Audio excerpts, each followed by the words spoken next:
Speaker is she's the only one of the speakers so far to have completed the first cycle of the entrepreneurial journey, in that her first company got acquired. And so you're really going to see where all of this excitement and amazing traction really pans out at the end of it. So please welcome Karen Druffel.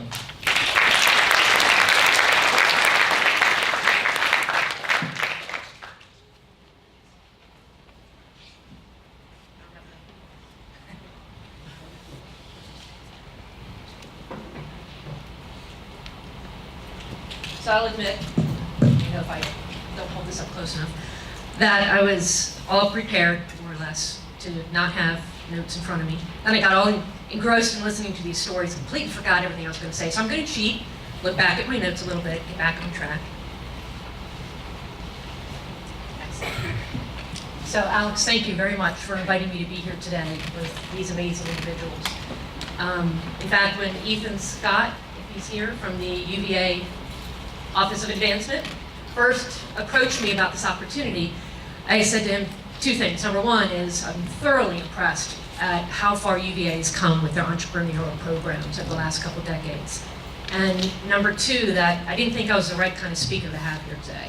Because I didn't create a new widget, a new product, a revolutionary compound, like what you think of when you hear about an entrepreneur. And that's when Ethan said, well, Karen, we would like you to speak because you're a little bit of a different kind of entrepreneur. I created a professional services consulting firm around software engineering, solving problems that businesses had through the use of software engineering. So that's,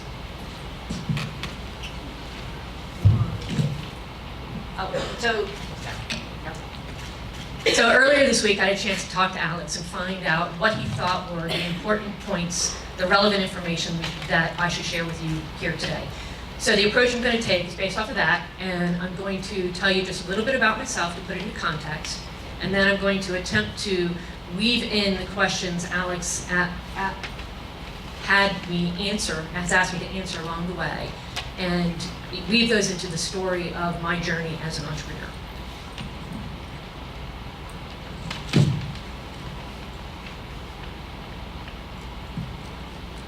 So a little bit about myself. I graduated from UVA Engineering, School of Engineering and Applied Sciences, with an engineering degree in computer science. I minored in the McIntyre School of Commerce in Business and in Management Information Systems. At this point in time, UVA Engineering did not have any business classes or entrepreneurship classes or any focus on those whatsoever. So I got double minored in comm school. My career is as a consultant. I specialize in the Oracle technologies and specifically in financial and supply chain systems for businesses. And now I've changed my focus and I'm looking at different technologies in my life. I am semi-retired. I'm part-time back in the industry, and I'm also doing a little bit of teaching. As an entrepreneur, I created my successful consulting firm when I was 29 and sold it 11 years later. My family, I've been married 28 years. And have two sons. Ryan, he's age 18 and just started as a freshman at University of Maryland College Park. And my other son is Kyle, who's entering his junior year in high school. I have been an avid mountain biker and snowboarder, and I live near Baltimore, Maryland. So my journey is over a 30-year period. So I have 10 minutes to cover 30 years, and as we all like math, I got about 20 seconds a year to speed through. So we're going to start the timeline back in 1985 when I started in engineering, and Alex said to include photos. This is my graduation cap and gown from UVA. There's not a lot of photos from that time because, and this is where I'm going to age myself, right? I'm 51 years old. I've been out of school for 30-some years, and when I was in school, cameras were still that film that you had to take out of the back of the camera, mail in to be developed, and you get your little pictures back. This is embarrassing. You're going to hear several of these things along the timeline here. So I didn't have a cell phone, right? There was no email, there was no Wi-Fi, there was no internet, there was no digital photography. UVA had no entrepreneurship classes, and women were very rare in engineering. So that's where I began in 1985. And Alex said, when was the first time that you got the entrepreneurial itch? So for me, I put a little dot back before 1985. I actually started my first little company when I was in middle school. It was a sewing company. I sewed costumes, I sewed clothes, I reupholstered furniture, drapery, everything around that, and I made myself self-employed, making money doing that. And I learned from it. Then I came into UVA, and my first year I struggled in school. And I met my boyfriend, John. He was a double E, graduated in '86, now my husband. I worked for an engineering firm for some internships, and I worked in the UVA computer lab. And over the summer, my brother and I started a pool company, cleaning and repairing swimming pools. Again, another I asterisked it as another example of just kind of creating an opportunity of self-employment. So I did that for a couple years. It was profitable. We had fun with it. I did finish strong with school. I started off struggling to the first semester with a whopping GPA of a 1.8. And I'd like to say it was really good stories with lots of partying involved. Unfortunately, it wasn't. I wish it was. I was the year that too many students accepted admission to the university. So there wasn't enough housing for freshmen. And I was one of those unfortunate few who did not get to live on grounds my freshman year. I was put in off-campus housing out on Brandon Avenue in an upperclassmen dorm with nursing and med school students. I had no freshmen around me. I didn't hear anything about the rush, about sororities. I did find Greek row in the end, but so I had a very miserable first year experience, not the traditional one. So I was miserable. I had a 1.8. I went home and told my parents I'm not going back to school. I didn't register for classes, but I wanted a computer. And a computer with 2 5.25-inch diskettes and no hard drive. So my mom said, no deal, no computer, you don't go back to school, you're not getting a computer. So I said, fine, I'll go back to school. Came back to school, waitlisted for classes. I had to take a piece of paper to every professor and ask, again, no internet, asked to get into the classes. Because I actually tried to transfer out of engineering and into the college, but my GPA was so low they wouldn't accept me. Best thing that ever happened, I got stuck in engineering and I stuck with it. I finished strong. The point about that is, what did I learn and how did UVA influence me?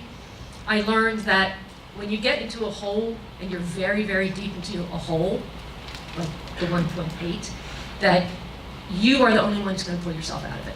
And you need to know that you can pull yourself out of it. And that's what I learned. I can dig myself out of a hole and I will succeed. And that I never ever want to get into a hole that deep again. So I finished strong. By my 4th year, I was bringing in a 3.5 GPA. Graduated, got married. I went to work for a large consulting firm, Anderson Consulting, now Accenture. And I started another business on the side called Computer Innovations, consulting to small businesses and individuals on different IT-related services on the side. Did that for several years. Went to work for a small company called the Hunter Group, where it was about 30 people in the company, 30 employees. I was brought in to develop the technical component of a new division within the company. Over 3 years, we took that from 30 people to 350 people. At that point in time, I was getting into snowboarding and mountain biking. And that's the moment when Alex asked me, what was that moment when you decided to go out on your own and do it yourself? It was that moment there when I found that there were things going on in the company I was working for that bothered me. I didn't like the way certain things were being handled, the way clients were being approached. And so I decided to go out on my own so that I could do consulting in a way that I felt was morally, ethically correct and with integrity. So I went out to do that on my own. And that's when I started TI Consulting. It was Technology Innovations because Computer Innovations was taken, and then we just shortened it to TI Consulting. So I started off with commercial clients with companies like National Geographic, Geico, Time Warner, and putting in the business systems that these companies needed. And I think one thing that I've learned a lot from UVA that you've heard from the other speakers is the ability to problem solve. I think that's what I went from my first semester to my 4th semester, while I was failing and then succeeding, is the ability to think differently. When a problem is presented to you or presented at you, is to look at it differently and see a solution instead of a problem. And so I would go into businesses and help them solve their problems using software.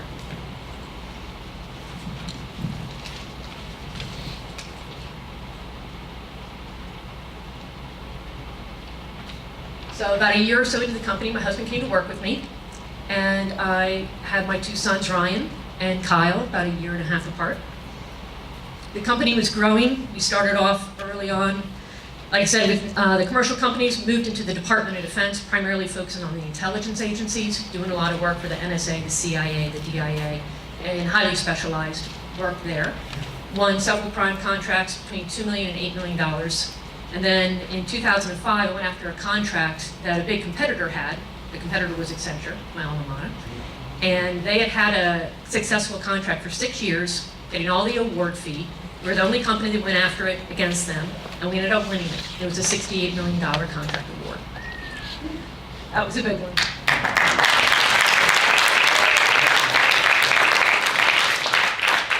And in 2007, I was awarded the Baltimore Smart CEO Future 50 Award. About that time, a company called Druffel Consulting, who I had done work with a few years before on a project, reached out and said, hey Karen, we want to take you and John out to dinner, celebrate the big contract award. I said, sure, so we went out to dinner, and it was at dinner where they said that they've been watching me. They said, I've been watching you, wait to see what you're going to do when you grow up. Well, you did it, and now we want to buy your company. I was shocked. I said, no thank you. I said, I'm fat, dumb, and happy. I got it all going on right now. Everything was great. So life kept going, and ultimately, 18 months later, the offer was right and the timing was right, and I decided to sell TI Consulting to Deloitte. As part of the requirement of the acquisition, I had to become a partner or principal equity owner in the firm. So I did that with Deloitte, and what did I do? What? Oh yeah, the non-compete. Have you guys heard of the non-compete? That's why you're laughing, yes. So I didn't pay much attention to that early on. I paid a lot more attention to it later. So one of my, you guys already get this advice, I'm sure then, is to never sign a non-compete or any other contract without legal counsel. Get a really good attorney. I have a great one. And it's the best, it's gonna be expensive, it's gonna be much more than you ever wanna pay, but it's the best money spent, is a really good attorney early on. And if you don't like them, fire them and get another one. I went through several accountants and several lawyers who'd like to address the letters to Mr. John Druffel.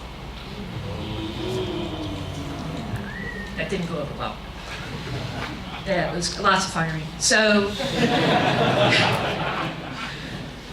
when I went up, it was actually funny, I went up to New York with my attorney, Stan Close, to meet with Deloitte's M&A staff and legal team to negotiate the terms of the acquisition.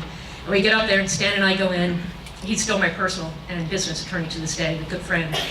And we walked into the room and Deloitte had 8 people in this big conference room. It's like the Spanish Inquisition, there's 8 of them all lined up. Stan and I walk in and he laughs and looks at me and says, Karen, look, 8 of them, 2 of us. I think the odds are pretty even here.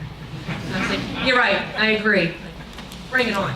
And we did. We negotiated the terms, sold the company, and after the 1-year mark, they did a financial analysis of the acquisition. The expectation was that there would be a 10-year period for them to recoup the investment they made in acquiring TI over a 10-year period. So at the 1-year mark, we did the financial analysis, and the bottom line number of profit at the bottom at 1 year came in at 486% of goal. So we had recovered in 1 year what they were expecting to recover in profit in 5 years.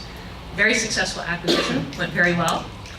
And after 18 months as a partner in the firm, for many reasons, we decided to go our separate ways. This would be a whole other conversation. And so I retired. I wrote out my non-compete and my non-solicitation for a couple years. I learned a very important thing in those couple years, which my husband learned, my kids learned, I think my neighbors and my friends learned, is I'm a terrible stay-at-home mom. I'm like a PTA mother from hell. So after that period of time, I said to my husband, I said, John, you know, I think I need to go back to work. He's like, yeah, that's fine, sweetie. You do it, you know. I had an itch to scratch. It was just there. So I did. I reformed. Oh, so I also, during that period of time of non-compete, I traveled a lot. I started doing some teaching, and I did a lot of support to nonprofits, volunteered on the board of a number of nonprofits. In fact, that's how I met Ethan, is I am one of the board of trustees for the UVA Engineering Foundation. both philanthropically and on a volunteer basis. So I started back up, really creative name, Druffel Consulting. I didn't know what I wanted to do, so I just named it after myself. So what I do now is just strategic consulting, strategic and technical consulting to startup companies in the services industry about how to land government contracts. I consult to companies about how to grow their business into new lines of business. I'm working with a company up near Fort Meade about how to digress into additional lines of service that they don't currently do. It's kind of like call me a hunter and go out and I can hunt and find new clients to break into new industries. I'm also consulting to and advising to a company, actually of chemical engineering PhDs out in Louisville, Kentucky, who are developing the materialization process to replace silver in solar panel conductivity with copper, a more affordable and abundant material. It's going to be very impressive. So I am actually advising them on reviewing their grant proposals, trying to get them to convey their information in a meaningful way so that business people can give them money. And I flew out there a couple weeks ago to advise them on their oral and written pitch to angel investors for the next round of seed money. And I am adjunct faculty, teaching a class in computer science for software engineering at University of Maryland, Baltimore campus. And you might recognize that name, UMBC, from a recent basketball game. You know how hard it was to cheer on in that game? I got UVA and UMBC at the same time. It was hard. So. Oh, wait, I clicked too fast. Those are iguanas. So that's my journey through entrepreneurship. And Ethan had said to include photos. Like I said, there wasn't a lot of cameras. In fact, I got a digital camera in 1994, and it was that big because it ran on 3¼ inch diskettes. That was revolutionary. It was amazing. Now we all have our phones and take pictures, and everything's out there. So you guys are in a great situation with what UVA has to offer, with the entrepreneurship support programs, the classes, the competitions. If I could get in a time machine and come be in college now, I'd be so excited to see what I could create as an entrepreneur with everything like what you guys have here today. So what I'm going to do is I do have some photos, and this is kind of the rest of the journey, the second half of the journey of an entrepreneur, which Jack, I got my car, and Kevin, I also like Elon. And there is one photo in here. It's charging right now at the hotel. There is one photo in here where I'm actually wearing my UVA gear, and I'm in the Netherlands on an authentic scale to prove that I am not a witch. It's a historical landmark where they used to go get weighed to prove you're not a witch so you wouldn't get burned at the stake. That's the one that's in here. You'll see it real quick. It's got a UVA hoodie on. Tanzania, Africa, on a Serengeti. Went there twice. Saw all kinds of phenomenal things. That's my son and husband on a hot air balloon ride over the Serengeti. We also did a Jeep. That's Mexico golfing. Costa Rica beaches. Aspen skiing. The Netherlands windmills. Me getting weighed. I'm not a witch. Maybe with a B. That is Sweden at midnight. Easter Island, Chile. Colosseum in Italy. Lost City of Petra in Jordan. Skiing in Aspen in Switzerland. Glacier National Park. Egypt pyramids and the Sphinx. Spelunking in Mexico. Midlife crisis. Taj Mahal. Morocco, Marrakesh markets, scuba diving in the Great Barrier Reef in Australia, Angkor Wat in Cambodia, and Machu Picchu in Peru. This is the Galapagos Islands on National Geographic Endeavors, Charles Darwin's tortoises. Those are the iguanas. And then this is my next one. This is my wish. This is my next one. Is to go to Antarctica for a month. Thank you.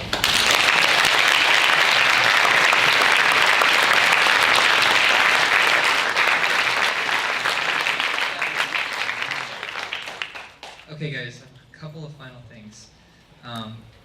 So, oh yeah, water bottle. That would be very good. Wait, I forgot something. I did. Yes, I have my notes. I was gonna it's funny. There's so much, I say repetitiveness, but commonality that we all come up with. And I thought I had all these like unique things to share, and I realized that they're not that unique. That's what everybody's been saying. But I'll just add to it that it is true that Jack mentioned momentum. Several people mentioned momentum. I called it persistence. Persistence is very important. Kevin had mentioned taking risks and making calculated risks. I believe in that. You can't succeed if you don't take the risk of failure. And failure is okay as long as you take it as an opportunity to learn from it. Some of your best ways of learning is failure, and, as Ashwin had mentioned. And choose not to hear people say you can't do something. Somebody asked my husband one time, he's like, does Karen ever realize that things it's not going to happen, kind of thing? You know, it's not going to be done. And John said, he goes, oh, people will say it. She just doesn't hear it. And I literally just don't even register it. Just mute them and believe in what you want to do and just go for it. Take your calculated risks. Don't worry about the failures. Learn from them. Embrace your successes and give it a shot.